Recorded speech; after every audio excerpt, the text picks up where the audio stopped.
तो दोस्तों, आप जहाँ हैं, जिस हाल में हैं, उसी में खुश रहना सीखें। आज की कहानी एक ऐसे ही पेड़ की है जो अपनी जिंदगी से बिल्कुल खुश नहीं थी। टूनी चिड़िया उस पेड़ के पास आती है। पेड़ भैया, आप क्यों रो रहे हैं? अब तो बाहर आने वाला है। आपको तो बहुत खुश होना चाहिए। अरे टूनी, क्या फायदा है मुझे बाहर में देखो भी तो क्या, वही फूल और वही पेड़ और वही पक्षी जो मेरे आसपास है। तुम पक्षियों की जिंदगी कितनी सुंदर है, अपनी इच्छा से कहीं भी घूम सकते हो, कहीं यहाँ तो कभी वहाँ, कभी पर्वत के इस पार तो कभी पर्वत के उस पार। और एक हम पेड़ हैं कि जहाँ खड़े हैं सारी जिंदगी वहीं गुजार देते हैं। ऊपर वाली ने जिसको जैसा बनाया है उसको उसी में खुश रहना चाहिए। जो भी चीज पर्वत के इस पार है, सेम वही पर्वत के उस पार भी है। जो खुशियाँ आपको मिली है उन्हें मत ठुकराइए। चिड़िया उस आम के पेड़ को बहुत समझाती है, मगर वो पेड़ अपनी बात पर पक्का था। वो पेड़ पर्वत के उस पार देखने की जिद किए जा रहा था। फिर चिड़िया वहां से चली जाती है। उसी जंगल में एक कौवा भी रहता था जो हमेशा एक आम के पेड़ को झूठी कहानियां सुनाकर उसे रुलाता रहता और हमेशा उसे उदास रखता। अरे ओ बबली, चलो उस आम के पेड़ को झूठी कहानियां सुनाकर आते हैं। हाँ बबलू, मुझे तो उस पेड़ पर बहुत दया आती है। जब वो पेड़ हमारी झूठी कहानियां सुनकर रो पड़ता है। फिर क्या, वो दोनों पति पत्नी आम के वृक्ष के पास चले जाते हैं। पर्वत के उस पार मेला लगा हुआ है। रंग बिरंगे पक्षी और रंग बिरंगे फूल और तरह तरह के पेड़ है वहाँ।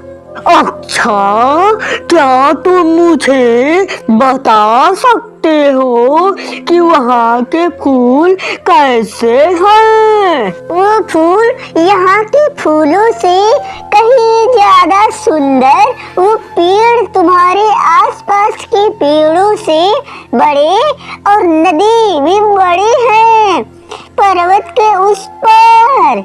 इनके बातें सुनकर वो पेड़ फिर से रोने लग जाता है।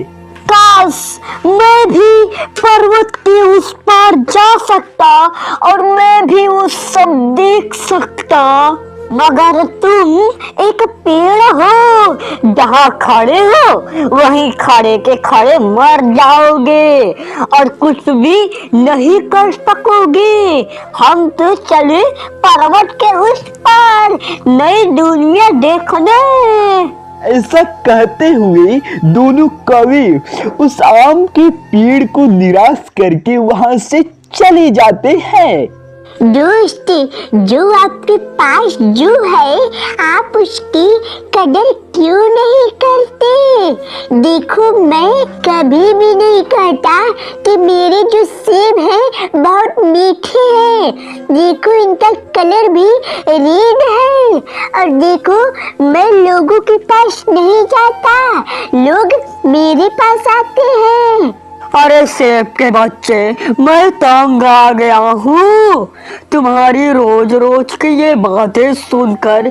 मैं कुछ नया देखना चाहता हूँ, वो सब देखना चाहता हूँ जो पहले कभी ना देखा हो। नई दुनिया पक्षियों की तरह। अगर ये सेब अच्छा नहीं लगता तो आप मुझे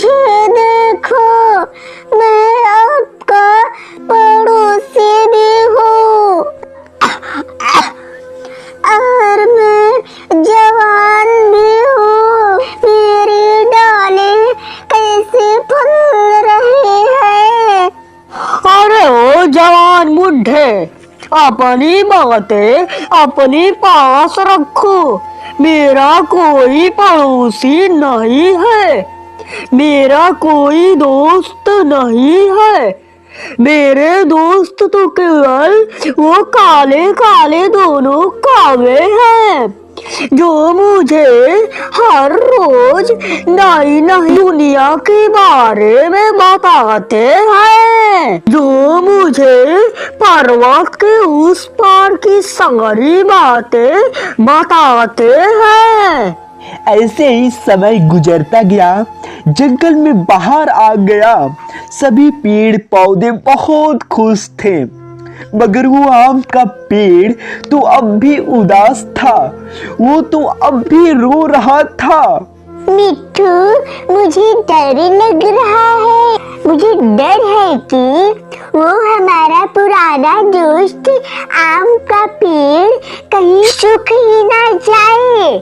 हाँ टूनी, सब पक्षी, सब पेड़ बहुत खुश है, मगर वो आम का पेड़ तो अभी भी रो रहा है।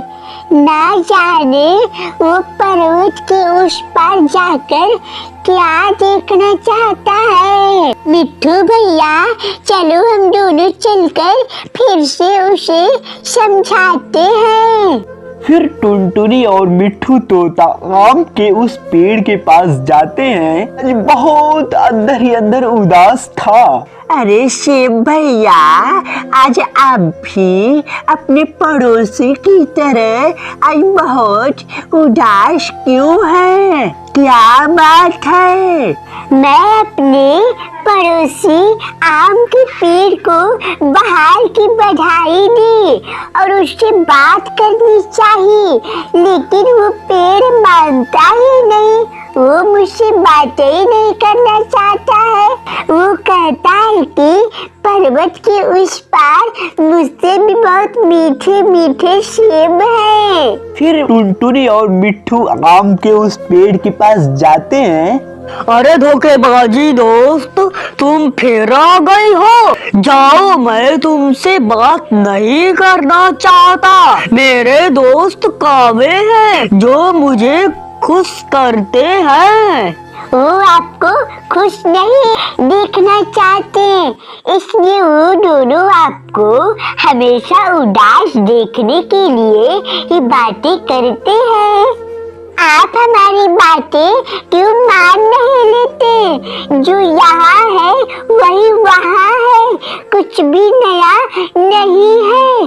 अगर आप यहाँ खुश नहीं रह सकते, जो आपका घर है, जहाँ आप बड़े हुए हो, जहाँ आपके दोस्त है, फिर आप विश्वास करें, जब आप यहाँ पर खुश नहीं हो सकते तो पर्वत के उस पर कैसे खुश रह सकते हैं? पर्वत के उस पार देखने की सपना हमारे पड़ोसी को हमसे बहुत दूर कर दिया है। पहले ये हमारे साथ बात किया करता था, हम सब में बहुत प्यार था, मगर जब से वो कौवे आए हैं, हमारा पड़ोसी तो गया काम से। हाँ, कौवे भी आ जाते हैं। मेरे दोस्त आ गए। टुनटुनी और मिट्ठू, तुम दोनों यहाँ से चले जाओ। मेरे दोस्त आ गए हैं, अब तुम लोगों की कोई जरूरत नहीं है। भैया, ये आपके दोस्त बिल्कुल नहीं है, ये आपके दुश्मन है, जो आपको ऐसी दुनिया की बातें सुना सुना कर खुश करते हैं। इसे आप कभी देख नहीं सकोगे। ऐसा कहते हुए टुनटुनी और मिट्ठू वहां से चले जाते हैं। अरे बबली, आज हमने देखा वहाँ के फूल कई रंग के हैं। आज हमने देखा पर्वत के उस पार आम के पेड़ बहुत ऊंचे हैं और लंबी डालें उन पेड़ों की, और वो पेड़ सबके साथ दोस्ती करते हैं। हम भी तो दोस्ती करते हैं, मगर हमारा पड़ोसी सीधी मुंह बात ही नहीं करता। कौन देखे है तुम्हारा ये चेहरा हर रोज। पेड़ जी, पर्वत के उस पार की दुनिया के तो रंग ही और हैं। वो पेड़ फिर से रोने लग जाता है। उससे अच्छा होता कि मैं एक पक्षी होता, कोई कौवा होता या फिर कोई कीड़ा होता जो चल फिर तो सकता। जंगल के बाबा सब पक्षियों और पेड़ पौधों को खुश देखना चाहते थे। वो लंबे समय से उस पेड़ की बातें सुन रहे थे। वो जंगलों से निकलकर हाथ में जादुई पानी लेकर आते हैं। क्या तुम्हें पर्वत के उस पार जाना है? क्या क्या? अरे बाबा, आप क्या बातें कर रहे हैं? क्या आप सच में मुझे लेकर जाएंगे? मैं जंगल का बाबा हूँ, मैं सब कर सकता हूँ। तो फिर आप मुझे जल्दी से पर्वत के उस पार पहुंचा दें। मैं वहां जाकर खुश रहूंगा। मैं अपने आसपास के लोगों से बहुत तंग आ गया हूँ। फिर जंगल के उस अघोरी बाबा ने उसे पर्वत के उस पार लेकर जाते हैं और वहां से गायब हो जाते हैं। अरे ओ बहन, मैं पर्वत की दूसरी पर्वत से आया हूँ, मगर यहाँ तो कुछ भी नया नहीं है।